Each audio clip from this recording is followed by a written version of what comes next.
स्वागत है मातृभाषा हिंदी में। आज मेरे 9वीं कक्षा के विद्यार्थी काव्य खंड शुरू करने जा रहे हैं। सर्वप्रथम काव्य खंड 9वीं कक्षा में थोड़ा विस्तृत है और आपकी पहली कविता के कवि हैं कबीरदास जी। कबीरदास जी की भाषा शैली पंचमेली खिचड़ी के समान है। ठीक है, अनेक भाषाओं का इनकी रचनाओं में मिश्रण है, समावेश दिखाई देता है। कबीरदास जी ने समाज में फैली हुई बुराइयों का विरोध किया है। एक तरफ उन्होंने संप्रदाय का खंडन किया है, दूसरी तरफ उन्होंने संप्रदायों को हटाकर एकजुट होने का प्रयास किया है। उन्होंने दोनों धर्मों को एक करने का भरसक प्रयास किया है। उनका मानना है कि संसार में व्यक्ति इधर उधर पक्ष विपक्ष स्वांग आडंबर किसी का विरोध करता रहता है। उन्होंने अपनी साखियों के माध्यम से प्रत्येक जो पक्ष है जहां उन्होंने समाज में बुराइयों को तलाशा है, उन्हें तलाश कर उनका भरसक खंडन करने का प्रयास किया है। आज हम देखते हैं साखियों के माध्यम से समाज को वो क्या शिक्षा प्रदान करना चाहते हैं। क्या वास्तव में समाज में तेरा है मेरा है, अहंकार है, मित्र है, आडंबर है, जटाछूट करने वाले साधु संत बैठे हैं या लूटने वाले राम रहीम जैसे आसाराम बापू बैठे हैं। इसी तरह हम देखते हैं एक श्रेष्ठ संत किसे कहते हैं, एक श्रेष्ठ साधु किसे कहते हैं। वास्तव में क्या जो समाज में इर्द गिर्द हम देख रहे हैं, क्या ये सच्चे साधु हैं या कबीरदास जी द्वारा जो पक्ष विपक्ष के फेर से निष्पक्ष होकर समाज का कल्याण करते हैं वे साधु। आज हम देखते हैं काव्य भाग साखी। साखियां हैं बेटा अलग अलग पंक्तियों के माध्यम से प्रत्येक पंक्ति में कबीरदास जी ने एक बुराई का खंडन किया है। पहली पंक्ति है मानसरोवर सुभर जल हंसा केली कराही। मानसरोवर का होता है पवित्र जल, ठीक है, लेकिन यहाँ मनुष्यों की आत्मा को भी कह दिया है। मानसरोवर सुभर जल हंसा केली कराही। कबीरदास जी कहते हैं कि जो मानसरोवर है उसके जल में, उसके पवित्र जल में हंस केवल क्रीड़ा करता रहता है, अर्थात जो हंस पक्षी है वो पवित्र झील में सरोवर में ही रहना चाहता है, इसके अतिरिक्त कहीं नहीं जाना चाहता। मुक्ता फल मुक्ता चुगे, अर्थात जो सच्चे व्यक्ति होते हैं, जो हंस की तरह होते हैं, जो आडंबरों में विश्वास नहीं करते, वो केवल मुक्ति के फल को ही धारण करते हैं। उन्हें अहंकार की आवश्यकता नहीं है, वो केवल समाज में संसार में मुक्ति पाना चाहते हैं। उनके लिए मुक्ति का फल ही सर्वश्रेष्ठ होता है, उसी को वो चुगते हैं। अब उड़ी अनंत ने जाही। कबीरदास जी कहते हैं कि जिस प्रकार हंस मानसरोवर को छोड़कर कहीं नहीं जाना चाहता, उसी प्रकार अच्छे और सच्चे व्यक्ति भी केवल मुक्ति को पाना चाहते हैं, इसके अतिरिक्त और कहीं नहीं उड़ना या विचरण करना चाहते। अगली पंक्ति है प्रेमी ढूंढत मैं फिरो प्रेमी मिले ने कोई, प्रेमी को प्रेमी मिले सब विषमृत होए। इन दोनों पंक्तियों के माध्यम से बेटा कबीरदास जी कहते हैं सच्चे संत जो वास्तव में सच्चे भगवान के भक्त हैं, जो आडंबरों से रहित हैं, उनके विषय में वर्णन करते हुए कबीरदास जी ने कहा है प्रेमी ढूंढत मैं फिरो, मैं भगवान के सच्चे भक्त और प्रेमी को ढूंढने निकला। प्रेमी मिले ने कोई, किंतु मुझे सच्चा भक्त और सच्चा प्रेमी दिखाई नहीं दिया। प्रेमी को प्रेमी मिले। कबीर जी का मानना है यदि संसार में सच्चे भक्त, सच्चे भगवान में लीन रहने वाले, जो वास्तव में निश्चल संसार का कल्याण करने वाले हैं, यदि वो प्रेमी अन्य प्रेमी से मिलते हैं सब विषमृत होए। अर्थात जब सच्चा संत किसी अन्य संत से मिलता है तो सभी प्रकार की जो विष भावनाएं हैं, बुराइयां हैं, वो अमृत में बदल जाती हैं, अर्थात सारी परिस्थितियां सामान्य हो जाती हैं, अहंकार समाप्त हो जाता है, आडंबरों का खंडन होता है।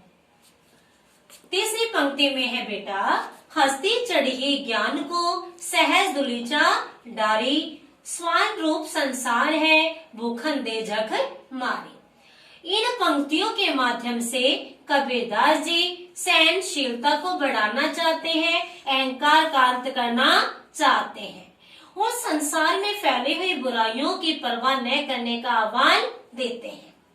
कैसे?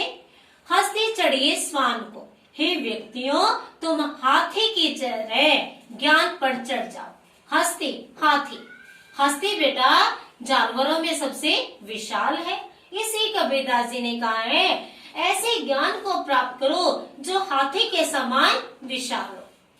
सहज दुलीचा डारी, किंतु यहाँ एक और बात आ गई है कि ज्ञान तो हाथी के समान विशाल होना चाहिए, किंतु ज्ञान को सहजता से धारण करना चाहिए। जिस प्रकार हाथी के ऊपर दुलीचा एक आसन सा गलीचा होता है जिस पर बैठकर घूमा जाता है, उसी प्रकार बड़े ज्ञान पर बैठने के लिए सहनशीलता का गलीचा होना चाहिए।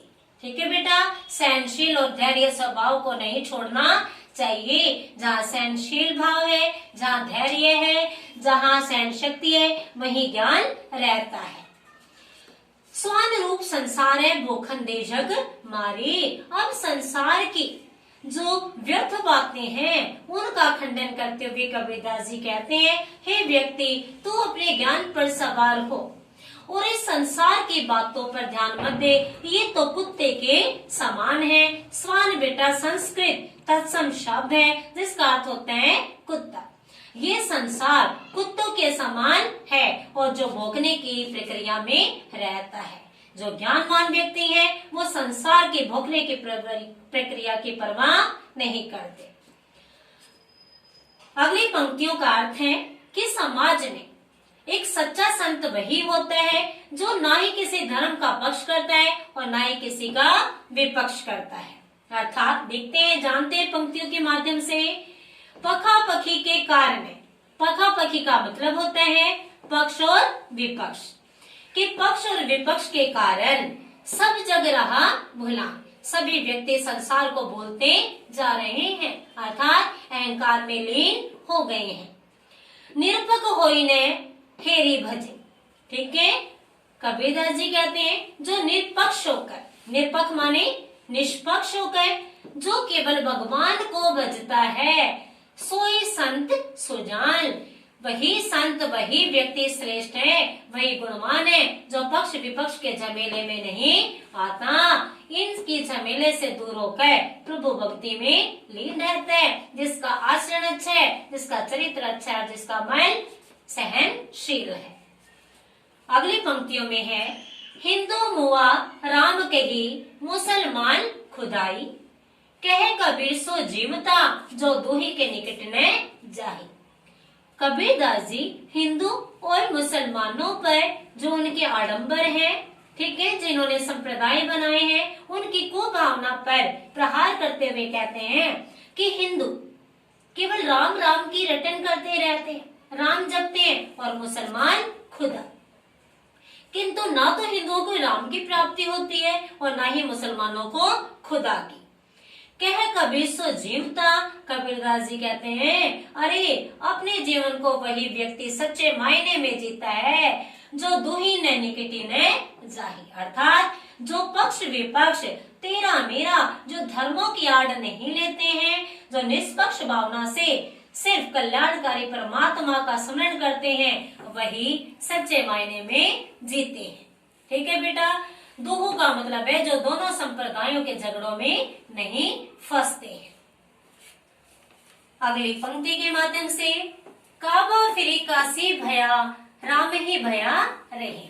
कबीरदास जी ने समाज को अपने वाणी के द्वारा समझाने का भरसक प्रयास किया है, जिससे समाज में फैले जो सांप्रदायिकता भावना है वो खंडन हो जाए। काबा फिरी काशी भया, कबीरदास जी ने कहा, मैं काबा गया, मैं काशी गया, मुझे ना तो वहाँ राम मिले और ना ही रहीम। वहाँ मुझे बल्कि राम में रहीम मिले। बेटा आप देख सकते हैं राम ही रहीम दोनों ही शब्दों में अनुप्रास अलंकार की आवृत्ति है। तो किस तरह से समाज हिंदू और मुसलमानों के झगड़ों और विवादों में फंसा रहता है।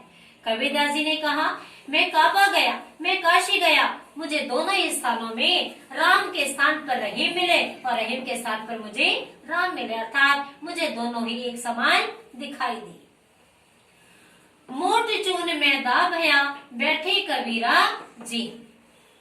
यहाँ कबीरदास जी ने कहा है कि जब मैं दोनों ही स्थानों पर निष्पक्ष भावना से विचरण करने लगा तो मुझे राम में रहीम दिखाई दिए और जो मोटा चून था वो अपने आप ही स्वयं ही मैदा बन गया, अर्थात आटे में किसी प्रकार का जो अंतर होता है वही दोनों धर्मों के अंतर को मैंने समाप्त करते हुए देखा। बैठे कबीरा जी, कबीरदास जी ने कहा है अब दोनों का अंतर समाप्त हो गया है और जो चून तैयार हुआ है, जो मैदा तैयार हुई है, उससे जो मिठास और अपने तो भाईचारे की भावना का जो भोजन तैयार हुआ है वह कबीर जीवना चाहता है। अंतिम पंक्तियों में ऊंचे कुल का जन्मिया जे करनी ऊंच ने होई, सुब्रन कलश सूरा भरा साधु निंदा सोई। बेटा इन पंक्तियों के माध्यम से कबीरदास जी उन व्यक्तियों पर प्रहार करते हैं जो अपने आप को श्रेष्ठ और ऊंचा बनाने का प्रयास करते हैं, किंतु उनकी कथनी उनके करने में अंतर होता है। तो वो कहते हैं ऊंचे कुल का जन्मिया, यदि व्यक्ति ऊंचे कुल में जन्म लेता है और जे करनी ऊंच ने हुई, उसके जो करनी है, उसके जो कर्म है वो बेटा श्रेष्ठ नहीं होते। कई बार आपने देखा है ऊंचे कुल में जन्म लेने के बाद भी व्यक्ति नीच कार्यों में लीन रहते हैं। कबीरदास जी ने ऐसे व्यक्तियों की बुराइयों का खंडन करते हुए कहा है कि ऊंचे कुल में अगर व्यक्ति जन्म लेता है और उसके कार्य ऊंचे न होकर नीच होते हैं तो उसे ऊंचे कुल का नहीं मानना चाहिए।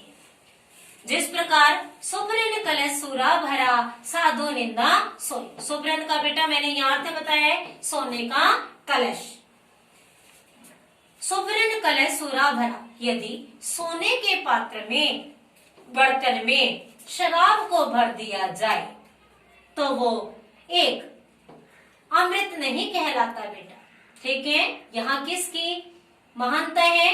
पात्र की है। सुब्रन कलश सूरा भया, यदि सोने के कलश में शराब को भर देते हैं, साधु निंदा सोए, तब भी साधु ऐसे पात्र में शराब रखने के बावजूद उस पात्र की भी निंदा करते हैं।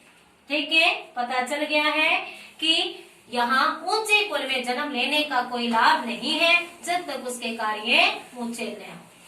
ठीक है, ऐसे व्यक्ति के सदैव निंदा ही होती है। साखियों के माध्यम से कबीरदास जी ने समाज में फैली हुई हर क्षेत्र में जो समस्याएं हैं, जो त्रुटिवादी परंपराएं हैं, जो समाज को दकियानुसी रास्ते पर धकेल रही है, उन दकियानुसी विचारधाराओं का खंडन करने के लिए अपनी साखियों के माध्यम से उन बुराइयों का विरोध किया है। धन्यवाद।